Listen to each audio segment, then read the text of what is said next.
See, grants you might get in the Indian currency or maybe in the foreign currency.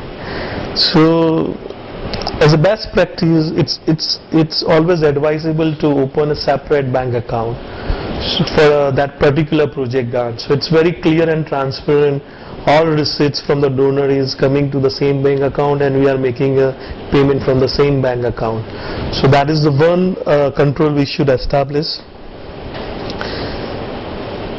Then we need, it's advisable to have a separate books of account for that particular project. And in most of the grant agreement, I find these two conditions common. Okay, they insist for a separate bank account, and the separate books of account is to be maintained.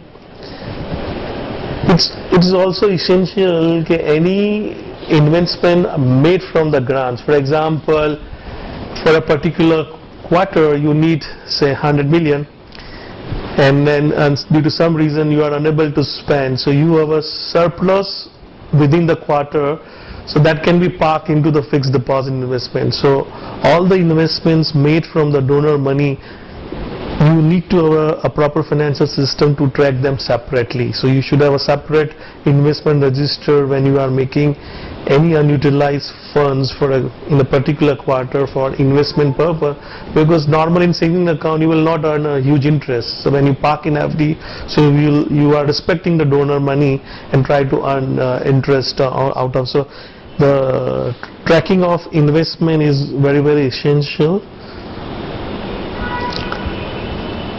Yeah, one more important thing is any fixed assets purchased from the donor should be tagged properly, and should be nomenclature should be designed in such a manner we can identify it easily. Suppose you have purchased say 50 computers, 10 printers, I don't know, I assuming the project size is huge, there are say let us say 60-70 people working on it, this is kind of an infrastructure we want.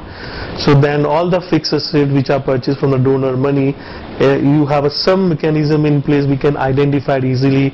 Maybe say let us say the project name is ABC, so all the fixed asset tags should start with ABC and then have a unique number for, so you can usually identify, okay, this printer is purchased for the project from the project fund of ABC.